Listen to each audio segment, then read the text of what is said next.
Bem, vamos começar então pela primeira pergunta, que eu acho que essa aqui ela foi feita várias vezes, ela se repetiu durante a semana. Quais os atributos que eu devo olhar numa mulher e num homem para escolher ele como marido e esposa? Quais os principais atributos? Eu vou fazer o seguinte, Martina, você me dá licença? Eu vou aplainar a nossa conversa sobre relacionamento, né? Pode ser? Porque se a gente aplainar primeiro, tirar o bruto, cortar aquele mato alto, vai ficar mais fácil para todas as respostas. Para falar de relacionamento, você tem que ir para Gênesis. Tudo começa numa unidade primária de relacionamento. Todo mundo aqui sabe.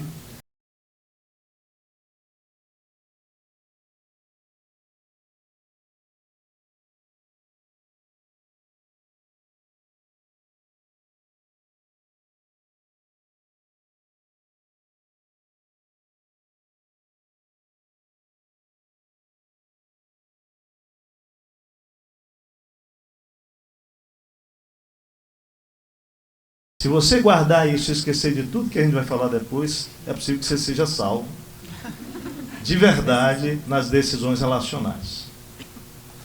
Deus começou tudo por uma unidade de relacionamento.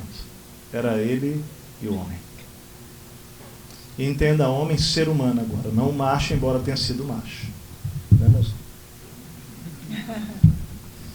Agora, isso significa que o homem foi criado para viver sozinho, sem um outro ser como ele? Não. Isso mostra que a primeira unidade relacional saudável da história deve ser mantida até o último dia da nossa vida. Qual é? E é a base de todas. A tua relação com... Guarda isso, fala comigo. A minha relação com Deus é a base para todas as outras relações. Se você entender isso, você vai entender agora a história. Presta atenção. Isso é a base que a gente vai caminhar hoje aqui. Deus olha para o homem que se relaciona com ele, que é superior ao homem, e diz, não é bom que o homem esteja... Falhei o quê?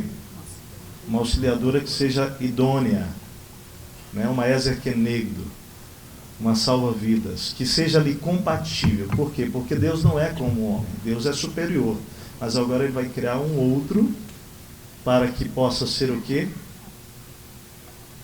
Igual. Compatível, equivalente é a palavra hebraica, né? Veja bem agora, Deus estabelece nessa unidade que já existe, ele abre e traz outra pessoa para dentro dessa unidade. E agora não pensa em homem e mulher, tá? Pensa na unidade relacional que a gente está construindo aqui. Entra um terceiro nesta relação, né? Deus, o homem, e entra uma terceira pessoa. E se você estudar a história bíblica, você vai ver que até chegar à terceira pessoa, Deus está se relacionando com o homem. Deus está criando, Deus está ensinando esse homem a cultivar a terra. Deus está na virada da brisa do dia, Deus vinha para visitar, embora isso só apareça no capítulo 3, isso já está acontecendo no capítulo 2, na relação de Deus e o homem. Deus cria a mulher, eles começam a viver e desfrutam disso, presta atenção, de uma maneira abundante, não mais só o homem e Deus. Agora quem? A mulher, o homem e Deus. Nessa relação, o texto diz, até o capítulo 2, que tudo era pleno, absoluto. Não tinha culpa, não tinha vergonha, não tinha nada. Era maravilhoso. Deus faz um jardim, um rio que sai de dentro dele, abre 4 rios brilhantes, tem pedras preciosas, animais, aí tudo é maravilhoso, perfeito. Até que o pecado adentra o mundo. E é nesse momento, presta atenção, que o homem e a mulher, os dois seres, de novo, volto a dizer, não esquece macho e fêmea, pensa nas unidades aqui. Os dois seres tiram Deus da equação. Não é isso que acontece, não é, Len? Tiram Deus da equação. E é nesse momento que a história da humanidade se divide. E que nunca mais se encontra na narrativa bíblica paz, sossego, plenitude, harmonia absoluta. Por quê? Fala comigo. Porque Deus foi tirado da relação humana. É isso. Então, a partir daí, a gente vem para a sua resposta. Para a resposta dessa primeira pergunta, que a Martinha, então, absolutamente vai poder falar com liberdade, certo, Martinha? Qual é a primeira característica, então, que você acha que um homem ou uma mulher ou uma moça devem buscar? É uma resposta que provavelmente 99,9% de vocês sabem a resposta, mas é importante ouvir. Primeira coisa, observe bem o relacionamento das pessoas com o Pai, com Deus. Se esse relacionamento está bem, e não é assim, ele vai à igreja, vai aos cultos, ele está presente no Levi, ele serve, não é isso? Não é isso. É como é o relacionamento dele com Deus, como que é o relacionamento dela com Deus. Porque isso está a base de todas as outras coisas. Porque quando um ou o outro, né, seja o homem ou a mulher, estão bem com Deus, estão submissos à vontade de Deus, o outro vai estar submisso, as duas vontades vão estar submissas à vontade suprema e a unidade vai acontecer, porque o relacionamento ele tem um propósito de unidade, e não tem como ter unidade se não tiver uma única vontade que está acima de todas as nossas vontades. Então, eu acho que isso é o mais importante. Pegaram papel e caneta aí? Celular, pode ser celular também. Como qualificar, né, o que é qualificado como defraudação? Porque, ao mesmo tempo que se fala em ação, a gente precisa ter cuidado com a defraudação. Qual é o limite entre a ação e a defraudação? Ok. Talvez até explicar um pouquinho para quem tem muitas pessoas novas aqui a palavra defraudação. Bom, defraudar é o ato de você estimular algo no outro que você não pode corresponder, ou não quer corresponder, ou não deve corresponder. Quando você gera algo, estimula algo, uma emoção, um sentimento, um pensamento no outro, um desejo no outro, que pela sua aliança com Deus você não deve, né, corresponder, você não deve saciar, suprir, isso é uma defraudação, né? Então a defraudação não é só emocional, é importante entender. Tem defraudação espiritual. Por exemplo, alguém gera algo no outro que Deus não mandou ele falar para outra pessoa. Muita gente que sofreu espiritualmente por defraudação, né? Então a defraudação é uma coisa muito séria, perigosa e danosa, e ela sempre deixa um rastro realmente no coração do outro, de ferida. Então é isso. Notaram aí? Sobre limites, eu acho que, por isso que eu digo, a primeira pergunta, a primeira consideração, ela trilha tudo, né? Se você está andando com o Espírito, esse processo isso aqui eu passei o limite, o Espírito Santo vai comunicando isso. Motivação do coração, isso aí. Não dá para botar regrinha nisso, não. Você está andando com Deus, logo o Espírito vai dizer que, cara, você está gerando coisa aí, sai fora. Você está pecando contra essa pessoa, você está oferindo essa pessoa. É importante entender que o outro pertence a Deus, então eu não estou ferindo só o outro, estou ferindo também o caráter de Deus, o amor de Deus para aquela pessoa também. Vamos seguir aqui, gente, tem bastante pergunta. Julgo desigual.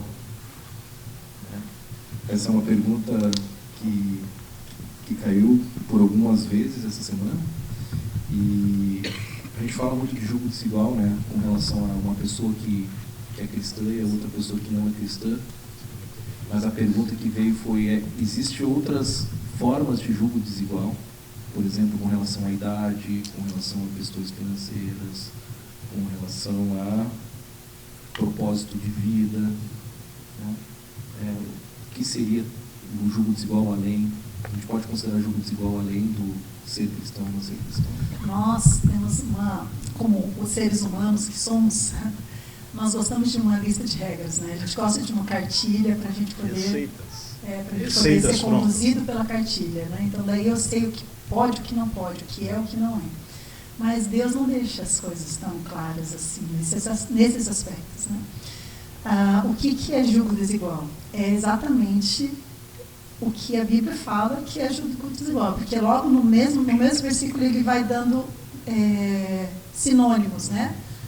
Crente e descrente, luz e trevas, justiça e maldade, e harmonia com Cristo ou com outro Deus. Então, é bem claro uma pessoa que ama a Deus e que é um discípulo de Jesus e uma pessoa que não é. Isso não significa, mais uma vez, um membro de igreja, né? Porque tem muitos membros de igreja que são carnais, ou até mesmo cristãos que são carnais, que eles ainda andam segundo os desejos da sua carne, não querem fazer a vontade de Deus. Isso é uma coisa, mas aqui falando de uma pessoa que é espiritual, um crente que deseja fazer a vontade de Deus, um discípulo de Jesus. Ele precisa encontrar uma outra discípula que também caminha na mesma jornada. Por quê? As outras coisas que estão, né, faladas embaixo não são talvez tão importantes nessa hora. Porque se você é um discípulo de Jesus, o teu alvo, na verdade todos têm esse alvo, mas os discípulos de Jesus querem isso para suas vidas, né? O alvo é glorificar Deus. Então eu vou glorificar Deus no meu namoro, eu vou glorificar Deus no meu noivado, no meu casamento, na minha profissão. Se é chamado para o ministério, vai para o ministério pastoral. Se é chamado para ser um missionário no meio da medicina, no meio da sua empresa, em qualquer lugar, porque todos os discípulos são chamados para quê? Para proclamar a boa notícia, que é Jesus na nossa vida, que com ele faz toda a diferença, e glorificar Deus. Então, a gente pode falar assim, mas se um é chamado, o outro não é, todos são chamados. Aí, nesse caso, você vai ter mais dificuldade. O rico e o pobre, o mais velho, muito mais velho com uma mais nova, ao contrário, aí você vai ter batalhas, desgastes muito difíceis. Mas, se vocês estiverem em Cristo e estiverem submissos à vontade de Deus, vocês vão se unir num acordo onde a tua vontade vai baixar, a vontade dela vai baixar e vocês vão viver a vontade de Deus. Os desgastes vão existir em qualquer relacionamento. Vão ser maiores quando as diferenças são maiores. Mas se Deus é o centro, se a vontade de Deus é a vontade daquele casal, o acordo vai acontecer e vai ser tudo mais fácil. Muito bom. Nenhuma dúvida.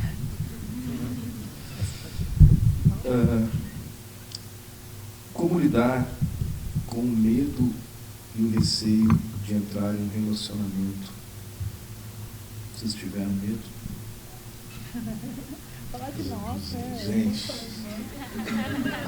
até o dia do casamento eu estava tremendo de medo. Deu uma crise tremenda na semana. E não é porque eu duvidasse que a Martinha era pessoa, é olhar para a gente e se perceber tão limitado para constituir uma família, começar um relacionamento, liderar a casa, prover todas as coisas, instruir a tua esposa, quer dizer, liderá-la no Senhor, quer dizer, tudo isso gera medos, né? Mas a Bíblia diz que o perfeito amor lança fora todo o medo. Você consegue perceber que a gente volta para Gênesis capítulo 2 de novo? A minha unidade com Deus vai trazer saúde para a minha unidade com outra pessoa, certo? Então, quando a gente volta para Deus, quando a Marta volta para Deus lá nos medos dela também, nós de culturas muito diferentes, uma cultura nordestina, Martinha com outro tipo de cultura, Martinha, né, vem de uma família mistura ucraniana com russa. Então, quer dizer, a gente tem temperamentos diferentes, mas tem coisas que nos iguala, né? Tem liderança junto e relacionamento. Gente, não é fácil não essa loirinha aqui, né? E eu não sou fácil não, fala assim também, Martinha, esse cara também não é fácil não. Mas a nossa unidade espiritual, gente, ela realmente faz toda a diferença. É o que faz toda a diferença. Nós sentimos muito medo, mas a gente tinha um combinado no nosso namoro, que era assim, todos os dias de manhã nós orávamos em casa, cada um por si, e falava, Senhor, autentica mais um dia. O Senhor tem liberdade de parar a qualquer momento, porque nós queremos a tua vontade, nós não queremos nada que o Senhor não queira para nós. Então, se o Senhor falar basta, tá, paramos já. À medida que o casamento ia chegando, você ficava com mais temor em fazer essa oração, né? Porque assim, eu queria casar com ela, mas eu tinha que ter coragem, Martinho, de dizer, Senhor, o Senhor está vendo amanhã que eu não conheço. Nós não queríamos errar.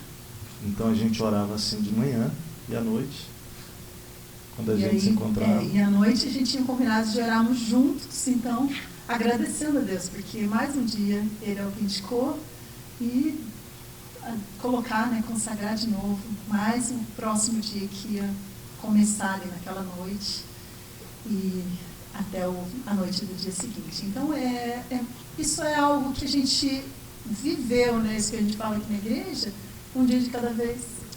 Eu acho que no namoro funciona assim. Aí depois que você casa, eu lembro do dia do casamento. Dia lá no altar, né?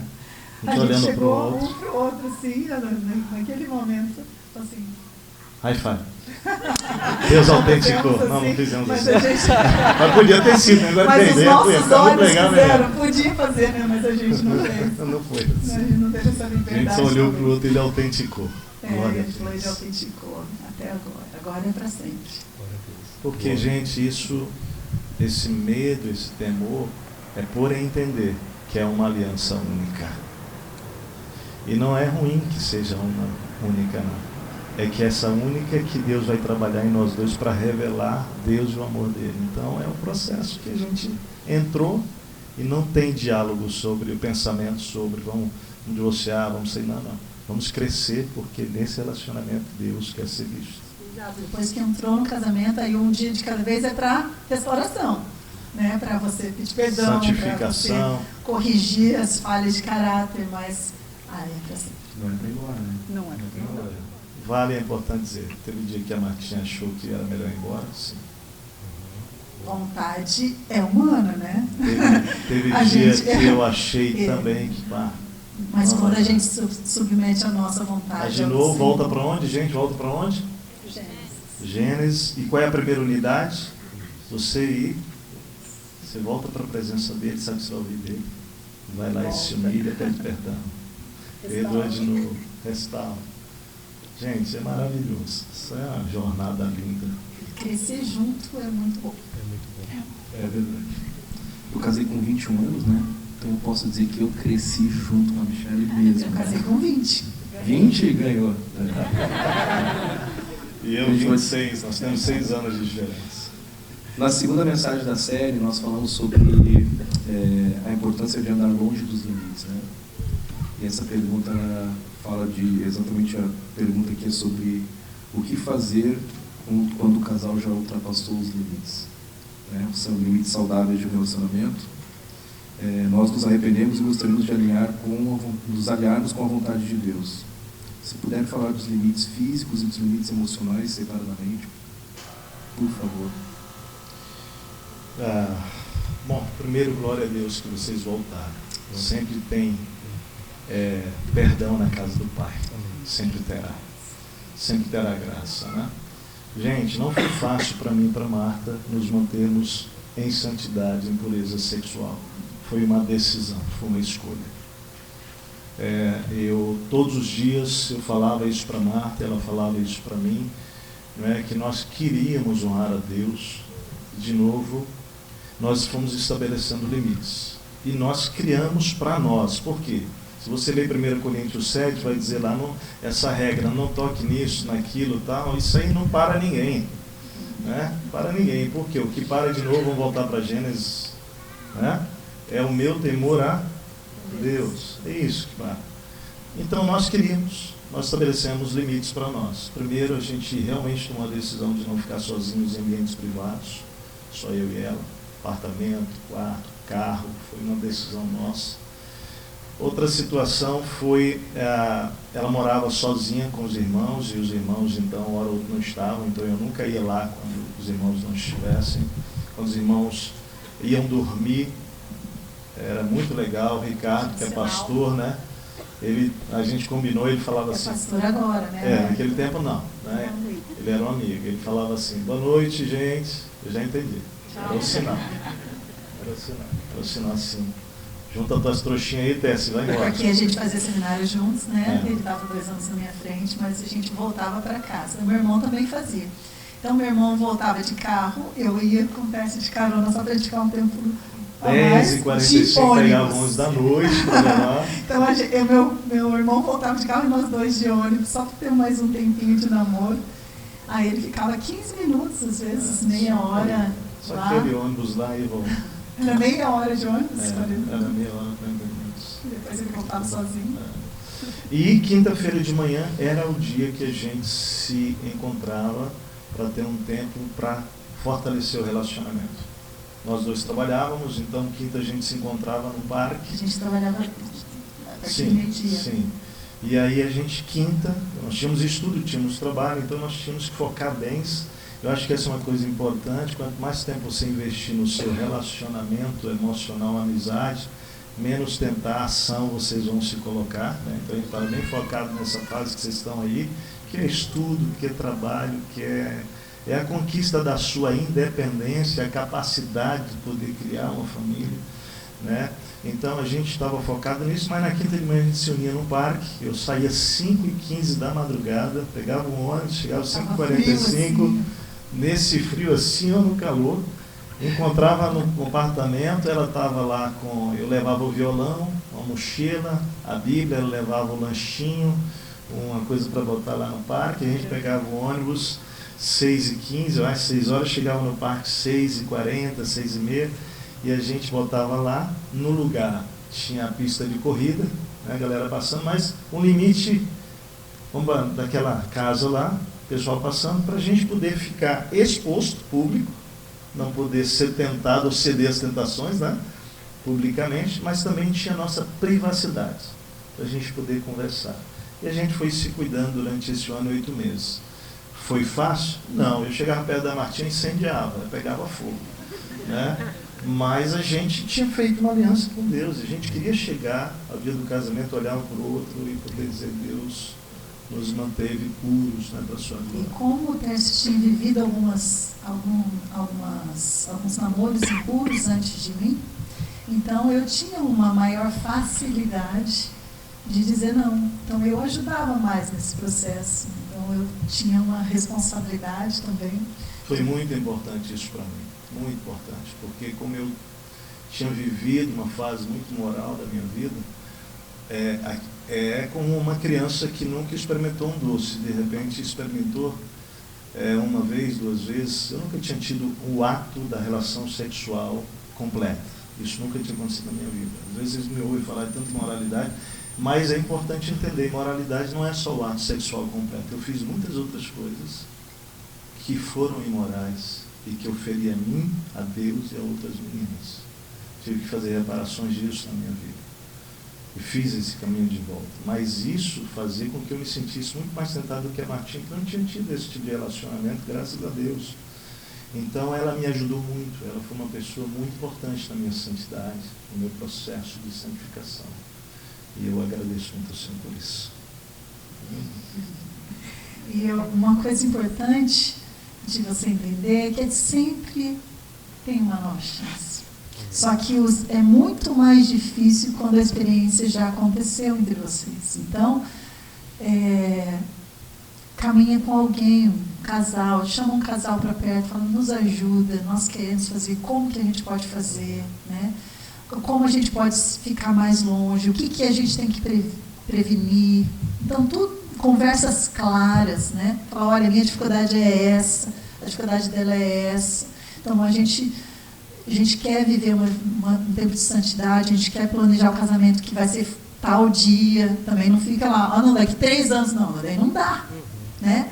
Você precisa ter um namoro curto, objetivo, com propósito. E, ó, gente, se precisar, porque assim, vamos começar de novo Gênesis, Qual é a unidade que tudo começou? Você e Deus. Lembra bem, para dar certo, Deus não pode sair da equação. Se chegar um momento onde esse relacionamento não está conseguindo manter a unidade dos dois com Deus, o que tem que ser feito? O que tem que ser feito? Já se arrependeu, já pediu perdão, foi, mas caiu de novo. Gente, vocês têm que parar. Porque para dar certo, vocês vão ter que colocar de novo a ordem das coisas relacionais, que é ter o relacionamento com Deus. É como se fosse assim. Vai para o hospital, ela vai para o hospital espiritual e os dois vão se tratar de novo na relação base para o restante da vida de vocês. Voltem a ser amigos. Voltem a ser amigos. E estabeleçam de volta o resgate da unidade primária, que é entre vocês e Deus. E se for da vontade de Deus, Deus restaurará vocês para retomar essa aliança. Quer dizer, esse caminho para uma aliança definitiva. É muito importante.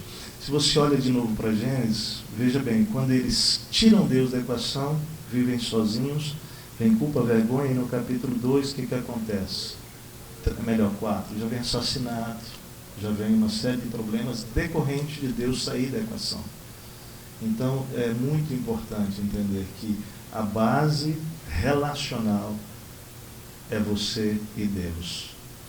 Né? E isso bem saudável, o outro também vai gerar uma unidade espiritual. Gente, o Amontoado fez uma série de mensagens chamada Solteiros, Namorados Desesperados. Chegou uma aqui que é de desesperado, a gente não sabe quem é, pode assistir lá, tá gravado. Tércio e Martinha, por favor, me ajudem. Estou cansado de esperar em Deus. O que eu faço? Vamos definir o que é esperar. A gente está brincando, desculpa, atenção, a gente está brincando aqui com a pergunta do desesperado, mas a gente sabe que esse é um sentimento muito dolorido para muitas pessoas que estão vivendo esse momento de esperar, né? Aguardando o Senhor e realmente esperando alguém para ser o seu par para a vida toda, né? Por favor. Muda a perspectiva. Muda a perspectiva. Não é sobre o outro para ser feliz. Nunca foi. Há pessoas que nunca casaram e que desfrutam de uma vida abundante, mais do que um que casou e que não tem vivido essa relação em Deus. Por isso é importante, né? Quando Deus fala, não é bom que o homem esteja só, far-lhe-ei uma ajudadora idônea, e Deus estabelece a primeira família. Esse texto ele pode ser usado para as relações interpessoais que transcendem ao mesmo gênero, ou melhor, ao gênero oposto. Né? Ou seja, amizades são necessárias. Minha mãe viuvou com 49 anos. Ela era uma jovem. Ela está viva por causa de relacionamento. O que faz o ser humano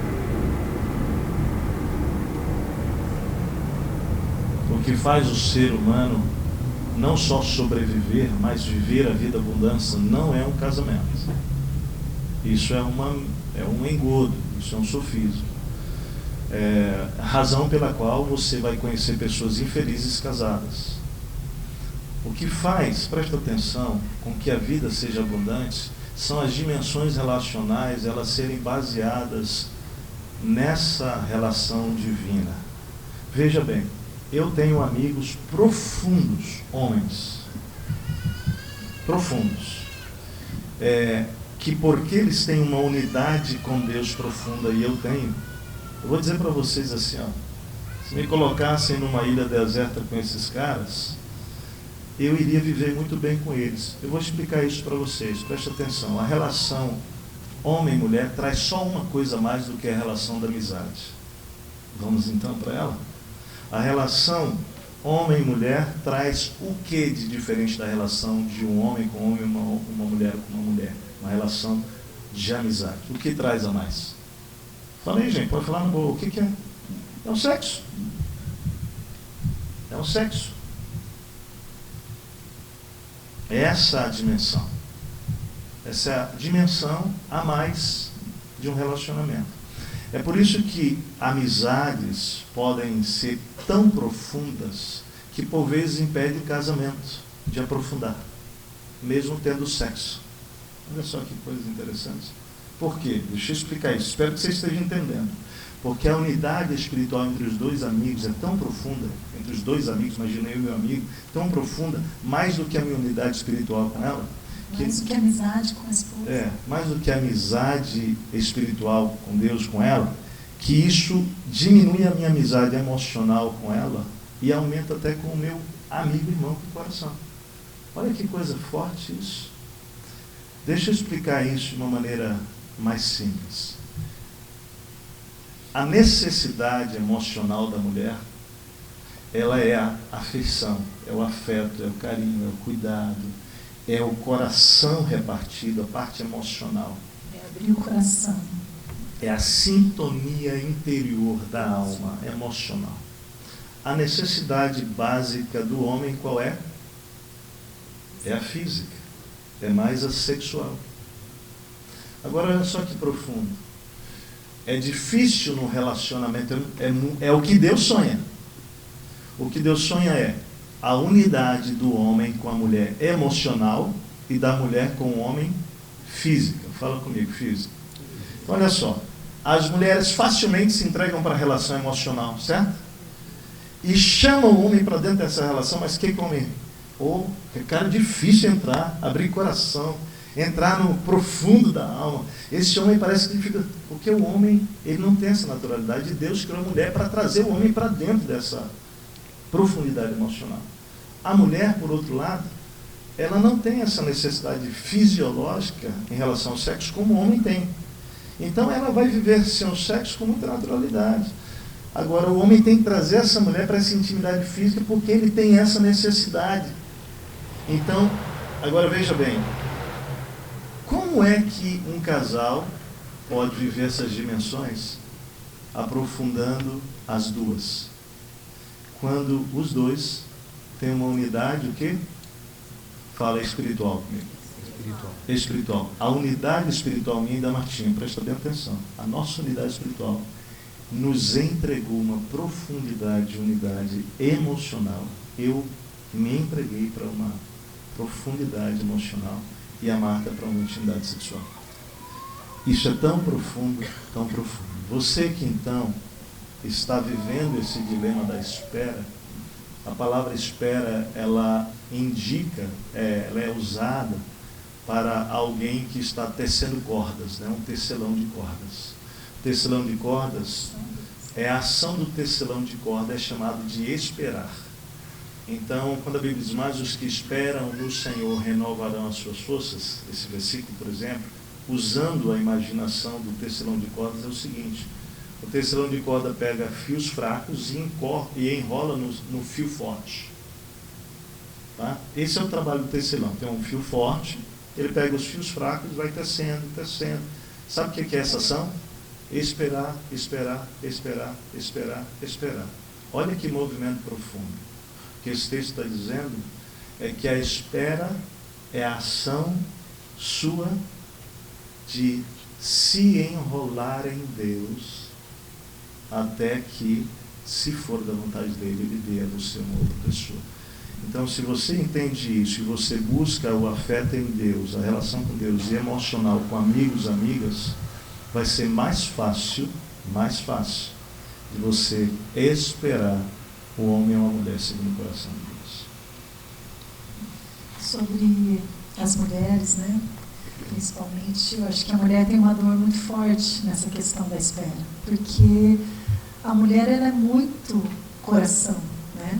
Então ela anseia, ela sonha, espera por um romance, né? Tem que encontrar o príncipe e constrói todo um ideal, um sonho em cima disso.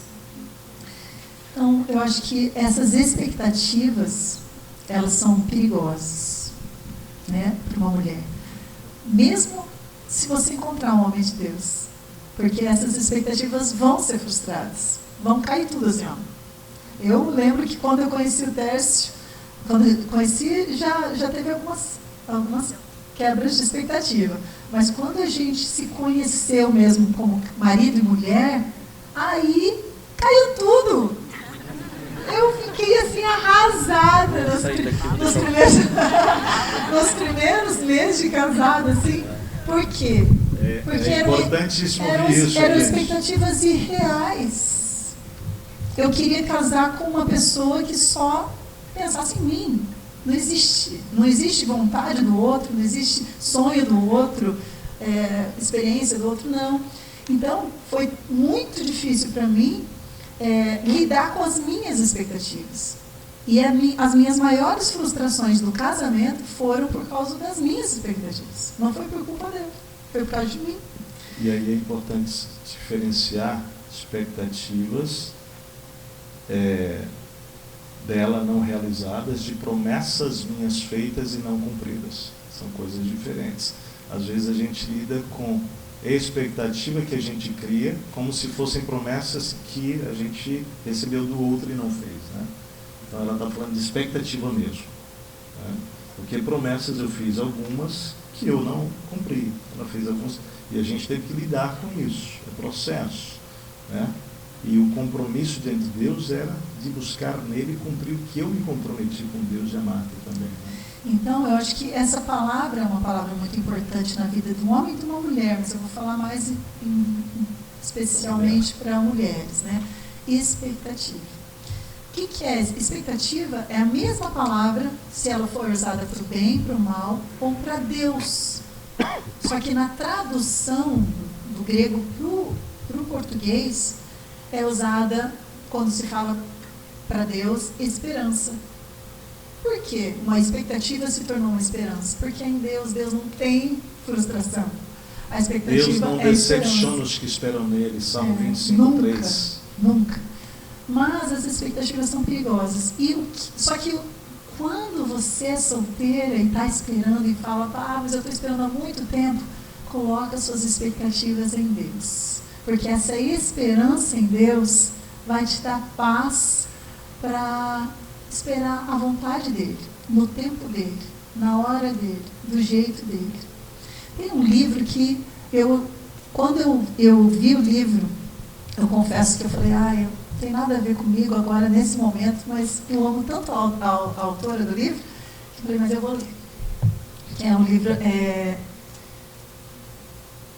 Solidão, ai meu Deus do céu. Esperança na Solidão. Obrigada, Nath. Esqueci que você estava aqui. Esperança na Solidão, de Elizabeth Elliot. Leia esse livro. Leiam todos, inclusive. Porque esse livro, ele fala de um coração em Deus que ultrapassa as expectativas humanas. Elizabeth Elliot perdeu o marido. Ela esperou muito tempo para casar. E perdeu o marido nos 2 anos de casado. Depois de 2 anos de casado. Com uma filhinha. Passou, acho que 7, 8 anos viúva. Sozinha. E ela estava dentro de uma tribo. Nos Aucas, na Amazônia. Então, assim, são tantas dores. Depois ela casou de novo. Deus deu a chance de ela restaurar e encontrar um homem de Deus, e ela perdeu esse marido com câncer. O segundo marido. E depois passou mais um tempo grande de luto, e ela casou de novo, e esse marido morreu com câncer de novo. Hoje ela já partiu, está com o Senhor. Mas ela conta essa história como olhando para o sofrimento como uma dádiva de Deus. E o quanto ela cresceu com o sofrimento e o quanto ela cresceu na espera. Então, é muito, muito rico. Você pode olhar e falar assim, eu não estou afim de ler um livro nesse tema, mas eu também não estava. E foi assim, eu não queria que acabasse. Então, entrega a sua expectativa para Deus, e Ele, tornando a expectativa uma esperança, Ele vai acalmar o seu coração para a vontade dEle para a tua vida. Amém. Só vale dizer que é sobre Deus. Então é Deus quem vai definir como nós vamos viver nessa terra para glorificá-lo melhor. E a Bíblia fala, gente, a Bíblia fala do celibato como uma escolha, né? Como um projeto de Deus para algumas pessoas. E um chamado. E quando isso acontece, a plenitude, ela é maravilhosa, tanto quanto uma pessoa casada. De novo, não é sobre nós, é sobre Deus. Essa história da Elizabeth Elliot deixa muito claro que Deus vai trabalhando com nossa vida, e se a gente estiver focado nele, nós vamos vivendo em abundância em todas as camadas e etapas que Deus nos coloca, seja solteiro, casado, seja viúvo, né? Ou até divorciado. Outra mulher que ficou 56 anos solteira foi a Nancy Lyde Moss Wogwood, que é também uma autora maravilhosa. E eu agradeço muito a Deus pela vida dela, porque nos deu tanta teologia sobre a mulher. Só que daí, com 56 anos, ela conheceu um homem de Deus, que a esposa estava com câncer, e falou: se eu partir, você casa com essa mulher. E ele pegou, falou, na verdade ela falou isso para as amigas dela falarem para ele quando ela partiu. Aí quando ele recebeu o bilhete, depois da morte dela, e ele foi procurar então a Nancy, e falou isso para a Nancy. A Nancy falou assim: mas... Não, daí ele falou assim: olha, eu vou te dar o casamento dos teus sonhos. E ela falou assim: mas quem disse que eu sonhei em casar? Eu já entreguei isso para Deus, eu já nem estava mais sonhando em casar. Ele: bom, então, né, mudou tudo aqui, vamos resolver. E ele colocou ela para orar, e eles começaram a orar para casar. E Deus abriu o coração dela para um casamento. E ela falou assim para ele: eu só te peço uma coisa. Nunca me tire o privilégio de estar de amar essas filhas que o Senhor me deu, né? De estar com as mulheres que ela liderava. Ele falou: não, eu nunca tirarei isso de você. Então ele acompanha ela e abençoa ela muito na jornada.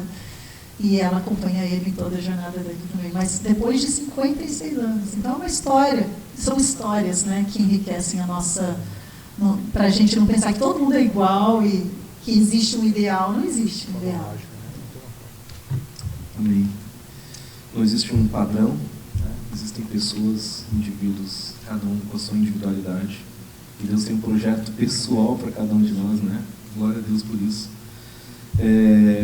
Vou fazer 2 perguntas, uma para cada um, para tentar ganhar um tempo aqui. Para o Tércio, essa aqui. Como fazer ele perceber ou ela perceber que eu tenho interesse? Martinha, o que eu faço quando os pais da pessoa ou os pais não aceitam a relação? Posso começar pelo Tércio.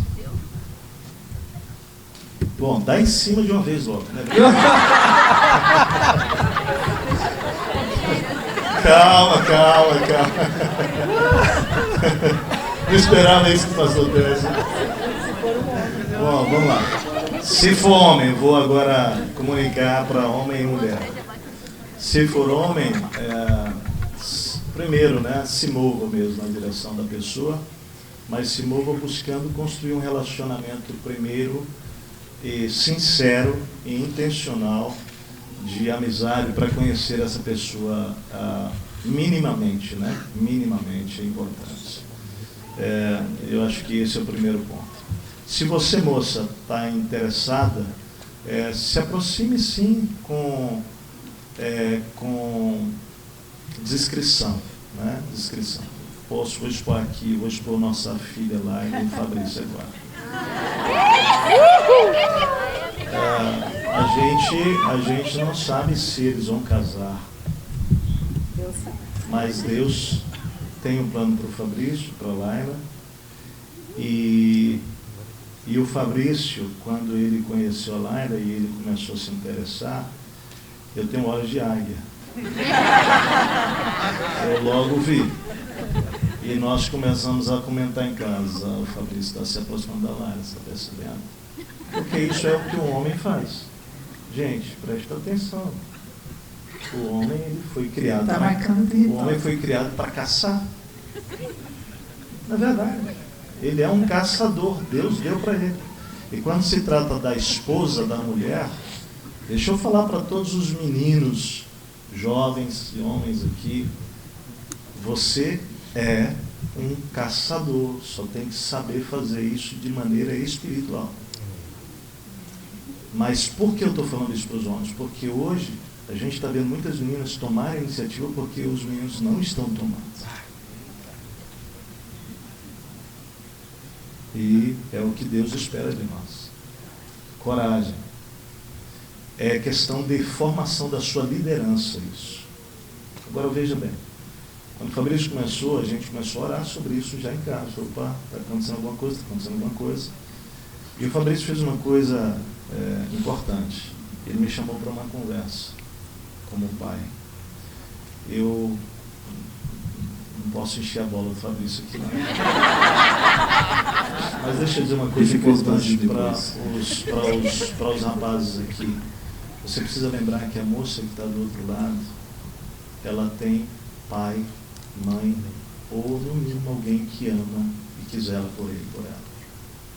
E é uma honra você procurar os pais, ainda hoje e sempre será. Isso não está ultrapassado. O Fabrício, quando me procurou, foi para dizer o que ele estava percebendo na live, dizendo: eu gostaria de me aproximar para amizade. E eu disse: se você procurar a Laila só para amizade, eu te dou liberdade. Foi na fala. Por quê? Porque eu não queria que ele queimasse etapas. E nem que ela. Eles caminharam 8 meses de amizade, porque a Laila tinha um compromisso com Deus.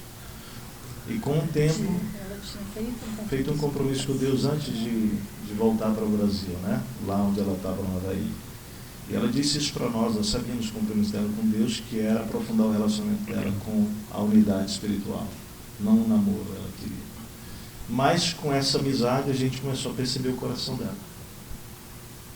E ela entrou numa crise. E no caso dela, que ela fez um compromisso com Deus, ela não podia demonstrar, quer dizer, falar nada durante esses 8 meses. Mas era importante, ou não era, que ela desse algum sinal para o Fabrício? Sim ou não, gente? Se Deus estava trabalhando no coração e ela interpretando, era importante. Então, meninas, com discrição é importante. Um sinal é, por exemplo, um sinal, meninas, discreto, mas legal, sabe qual é? Se abrir para conversar com essa paz. Passar mais tempo conversando, né? Conhecendo. Por quê? Porque a cabeça de um homem, ele está o tempo inteiro perguntando, ele sempre está perguntando: será que eu tenho o que ela precisa?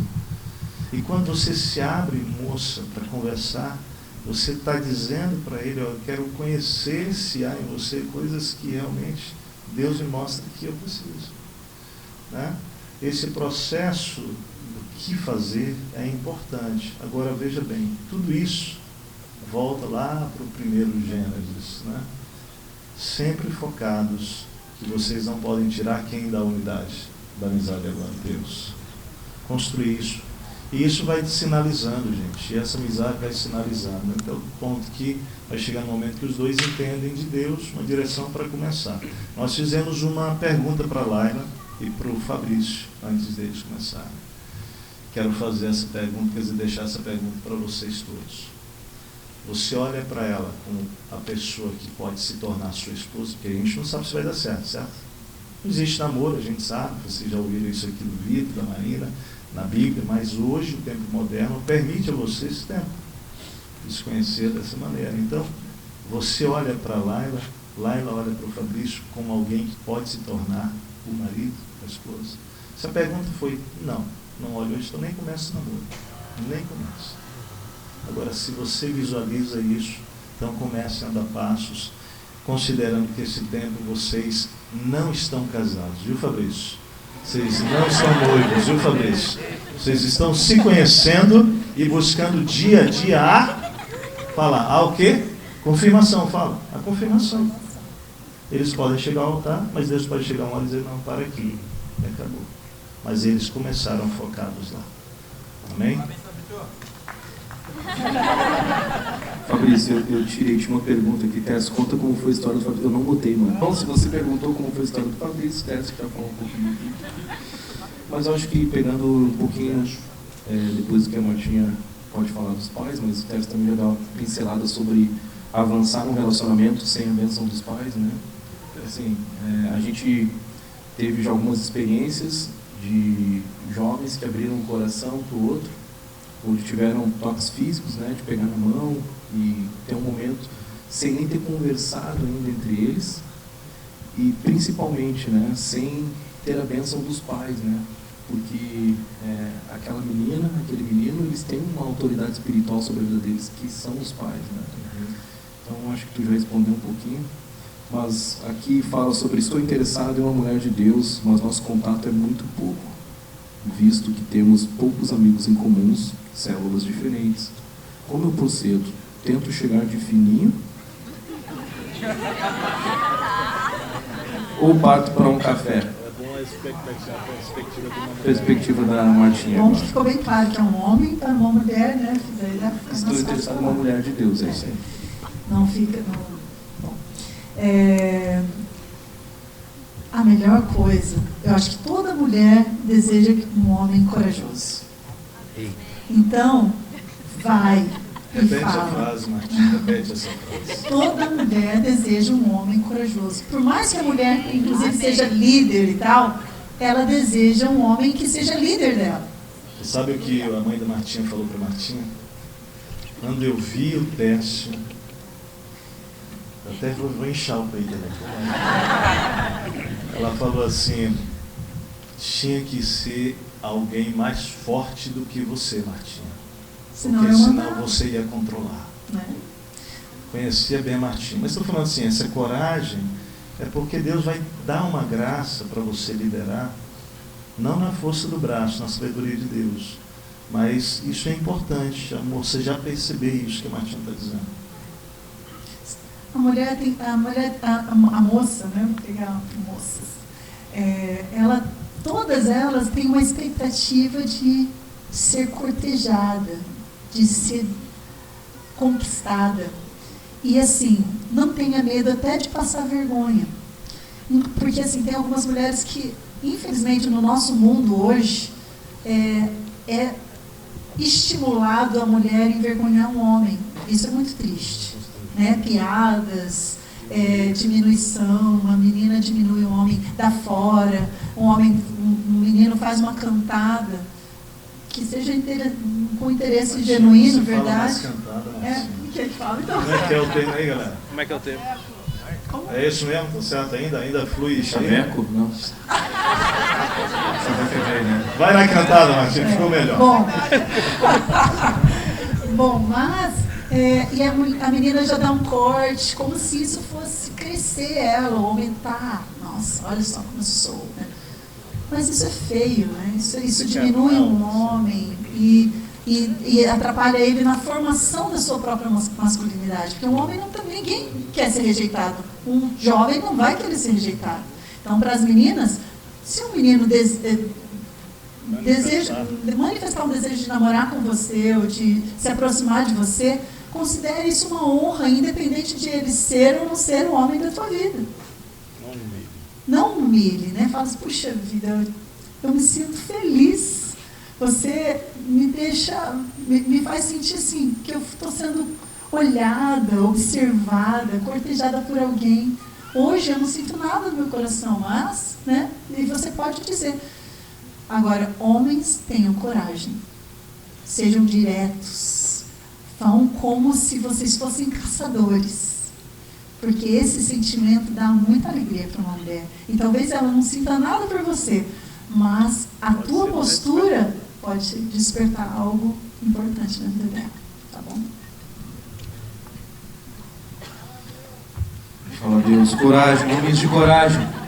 Onde deve o perdão dentro de um relacionamento de namoro? A gente sabe que são dois indivíduos novos, né? Duas pessoas que estão se conhecendo.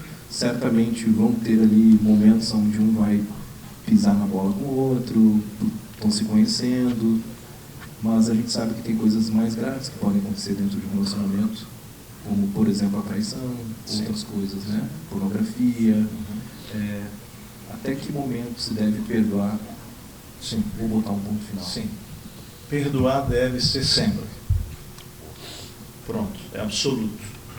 Porque não há limites para o perdão. Não há limite, 70 vezes 7. Agora, continuar não é a mesma coisa. São coisas diferentes. Às vezes a gente mistura os assuntos. Você perdoa como irmão? Você perdoa a pessoa. Como irmão, mas Né? pode terminar Agora o namoro. você pode, pelo que está dando de sinal no namoro, que isso está convergindo ou vai convergir para um casamento onde esse padrão vai se repetir no casamento também. O namoro é um treino. Então, muito importante estudar a primeira carta aos Coríntios, capítulo 6. Primeira carta aos Coríntios, capítulo 6, fala sobre a santidade do corpo de um homem e de uma mulher. E fala que o seu corpo, rapaz, seu corpo, moça, o nosso corpo, antes do casamento, ele foi comprado por Deus e ele pertence a Deus. Ele não é meu, né? Não é seu, não é de ninguém, ele é de Deus. Então, no namoro, nós vamos fortalecer o quê? Preste atenção, que lindo isso. O namoro se torna uma oportunidade de ambos, namorado e namorada, demonstrarem a aliança que tem de fidelidade com Deus, porque o corpo da Martinha era de Deus e o meu era de Deus antes de casar. Pastor, está na Bíblia? Está ali, 1 Coríntios, capítulo 6. O capítulo 7 fala que é no casamento que Deus pega o corpo do homem e entrega para a mulher como um presente, da mulher para o homem como um presente. Então, nós recebemos no dia do casamento um presente de Deus muito precioso. Qual é? O corpo da outra pessoa. Deus entrega como um presente. Um ao outro. A Bíblia diz que a partir daí o meu corpo não pertence mais a mim, nem o dela mais a ela, mas eu entreguei meu corpo para ela, o dela para mim. Continua sendo de Deus, mas Deus agora reparte essa bênção. Quando nós namoramos compreendendo isso, buscando isso, a gente está sendo treinado para a fidelidade no casamento. É importante isso. Deus já está treinando para a fidelidade no casamento. Sou fiel a Deus no namoro, ela é. A gente casa, é muito mais fácil eu ser fiel a ela agora e ela a mim. Quando acontecem tropeços no namoro, nesta área já... Só um detalhe. Normalmente o casal pensa, quando eu casar, eu não vou ter mais desejo sexual, né? Só pela minha esposa, vou estar tudo resolvido. Só que não, a carne sexuais continuam. Então, se você treinar a luta contra a sua carne no seu namoro, você está treinando para o seu casamento ser fiel à sua esposa. Porque as lutas e tentações sexuais no casamento, elas acontecerão também. Continuam. De forma diferente, mas continuam. Então, Deus dá essa oportunidade a nós. Então, a pergunta é, se perdoa até quando? Você vai perdoar todas as vezes. Agora, continuar o namoro é outra coisa. Você pode perdoar e não mais entender que deve continuar esse relacionamento, porque ele não está glorificando a Deus, nem está trazendo saúde e bênção para o namoro. Separar os assuntos. Queria agora dar a liberdade para vocês poderem fechar esse tempo com a gente, falando aquilo que está no coração de vocês, orando com a gente. Queria pedir para a banda já poder vir aqui. Se vocês quiserem ficar em pé também nesse tempo.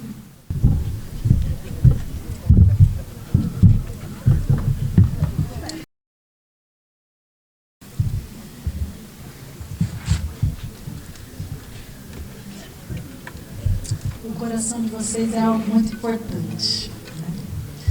A gente está falando e vocês conversaram esse mês todo, né? Foi sobre relacionamento. Foi o mês todo. Junho e julho, 2 meses. E quando trata de coração, a Bíblia fala sobre você, na sua juventude, guardar o seu coração, né? Tem uma só pessoa que sabe bem o que fazer com o seu coração e guarda num lugar seguro. É o Senhor. Seja homem ou mulher, guarda seu coração em Deus. Fortalece seu relacionamento com Deus cada vez mais. Enraiza. Busca a palavra, busca conhecer. Porque quanto mais satisfeito você tiver, mais satisfeita você estiver em Deus, mais você vai encontrar um homem satisfeito com Deus ou uma mulher satisfeita com Deus, para que juntos vocês misturem a alegria, a satisfação em Deus e vão ser satisfeitos no casamento também.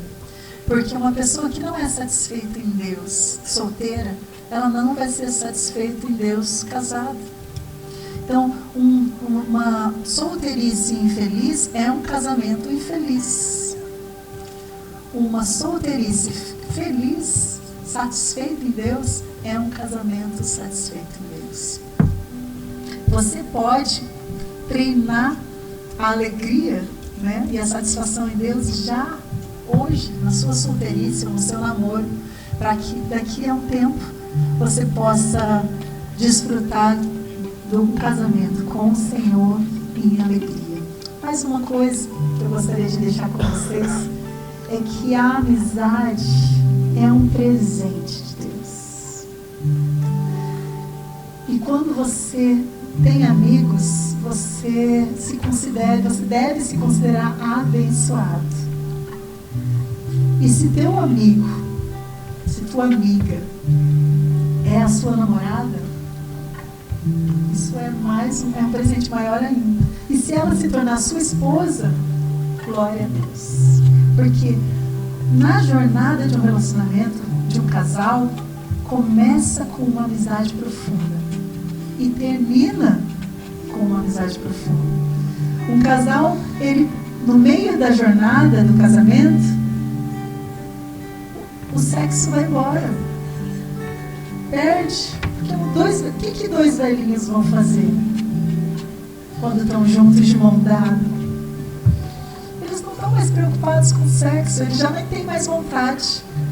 Mas eles vão conversar muito, brincar, dançar, vão se aquecer, vão viajar, vão fazer tantas coisas juntas com Deus e eu com o outro, porque a amizade, ela continua.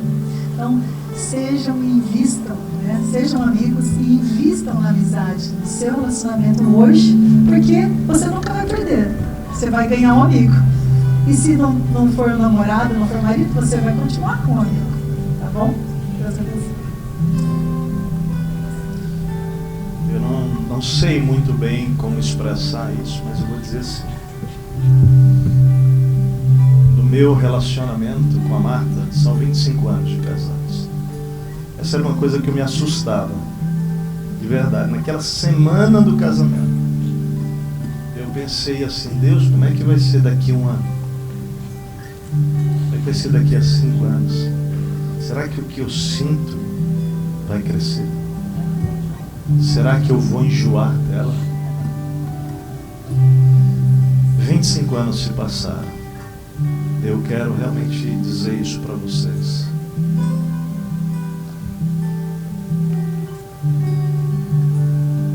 Nós temos uma vida espiritual tão profunda. Nós dois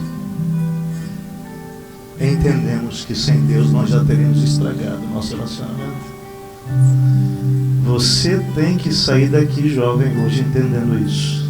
Que sem Deus, presta atenção, você vai viver relacionamentos tóxicos pro resto da sua vida. Sem Deus vai ser assim.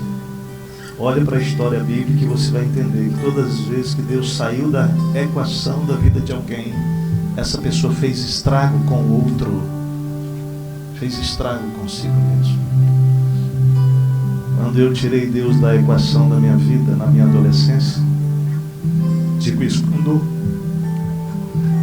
Não mais com dor de quem não foi perdoado, porque eu fui, mas eu não precisava ter passado tantas dores, nem feito tanta gente sofrer nos meus relacionamentos. Por quê? Porque sem Deus nós vivemos de forma desesperada os nossos relacionamentos, e nós ferimos e somos feridos. Então eu entendi isso e penso, creio, posso dizer com convicção para você que essa busca minha com Deus e da Marta com Deus é que tem trazido saúde nas duas outras dimensões para nós. Eu vivo uma vida sexual com a Marta, ela comigo, abençoadíssima. Mas deixa eu te falar uma coisa. Eu acho que o que eu mais amo da nossa relação, né, é como a gente gosta de estar juntos para tudo. Para tudo. Ao invés de enjoar, a gente cresceu nesse propósito.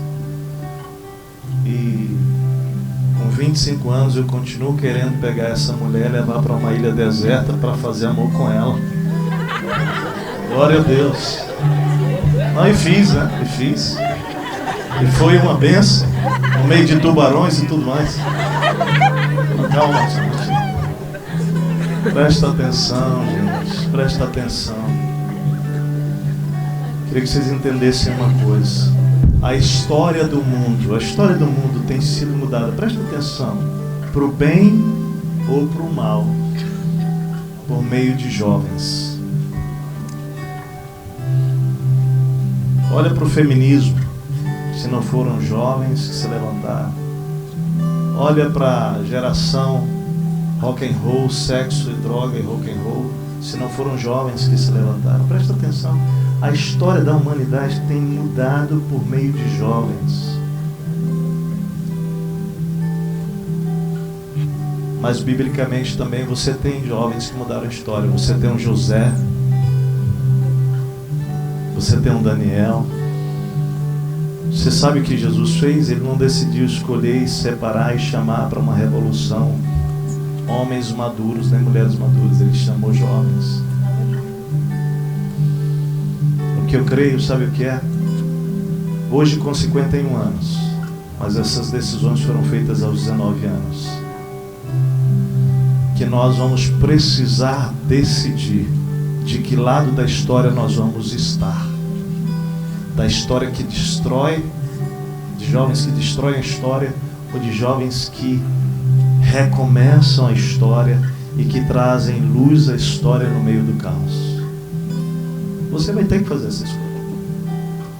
E aos 51 anos você vai poder olhar para trás e dizer alguma coisa sobre o que você fez com a tua história. E o nosso conselho hoje aqui para vocês é de paz. De que vocês, enquanto jovens, peguem a vida de vocês, a sexualidade de vocês, a vocação de vocês, os relacionamentos de vocês, e vocês decidam dizer a Deus: eu quero viver para mudar a minha geração para o bem. Eu não quero ser contado entre aqueles jovens que usaram sua juventude para a destruição, mas para a construção. Quantos querem isso aqui? Você pode fazer um sinal bem alto com a sua mão. Sabe o que nós precisamos para isso? Nós precisamos de Deus, porque a gente não pode fazer isso sem Ele. Então eu não posso terminar esse encontro tão precioso, onde o Espírito falou aqui, desde o início, desde as conversas, abraços, comida, sem conduzir jovens que estão aqui a tomarem um posicionamento definitivo com Jesus. Definitivo com Jesus. Eu quero chamar de definição duas coisas. Primeiro, você que está aqui, que talvez está vivendo na tua vida uma dor, mas sinceramente tentando encontrar o caminho. Não há outro caminho. Jesus é o caminho. Ele é a verdade e Ele é a vida.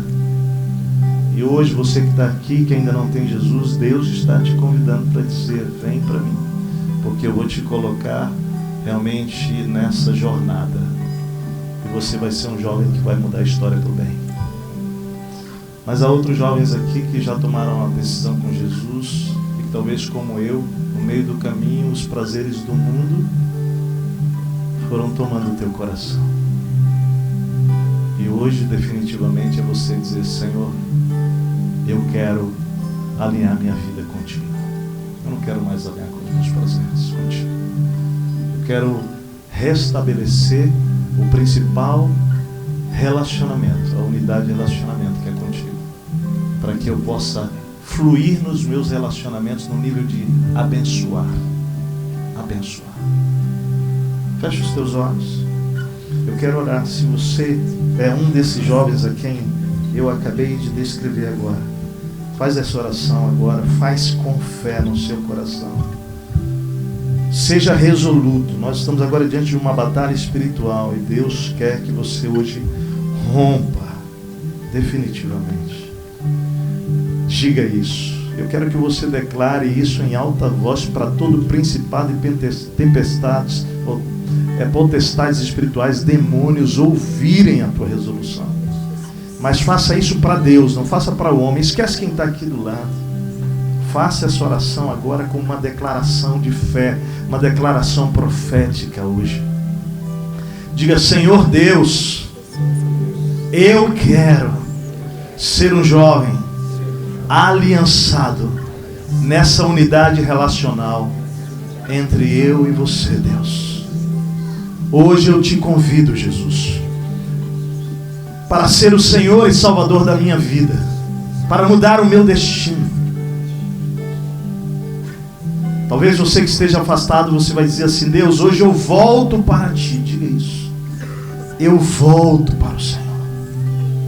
E agora juntos vamos declarar isso. Deus, eu consagro a minha vida para ser um jovem nesta geração que dar as mãos ao Senhor nesse projeto de ver a história sendo mudada e transformada. Deus, eu não irei com a multidão, eu irei contigo, Senhor. Toma a minha vida, Deus, restaura a minha vida, restaura os planos, restaura os propósitos, restaura a minha sexualidade, restaura meus relacionamentos. Deus, eu quero viver para a tua glória. Eu entrego a minha vida, Jesus, a ti hoje. Para você que está voltando, diga: Deus, eu me reconcilio contigo hoje. E eu quero, Pai, a partir de hoje, viver essa prioridade dessa unidade relacional entre nós. Dessa maneira, Deus, usa a minha vida para abençoar o mundo e para abençoar os meus relacionamentos, a partir da minha casa, meus irmãos, pais, amigos, colegas de trabalho, colegas de faculdade, por onde eu andar. Que a minha vida seja uma bênção que muda a história e destinos, não só de pessoas, mas eu creio, eu quero convidar você, jovem, a fazer isso agora, para mudar a nossa história, a história da nossa geração. Usa-me, Pai, com o poder do Teu Espírito, em nome de Jesus. Amém. Quantos jovens fizeram essa oração aqui? Levanta a sua mão bem alto. Pode levantar bem alto. Pela primeira vez você entregou sua vida a Jesus. Levanta sua mão bem alto aí. Glória a Deus, glória a Deus. Há mais alguém? Há mais alguém aqui? Quantos jovens estão se reconciliando, fazendo compromissos com Deus hoje aqui? Levanta a mão. Você que orou, fazendo reconciliações. Hoje, guarda a nota aí. Deus começa um novo projeto na sua vida, para a glória dele, em nome de Jesus.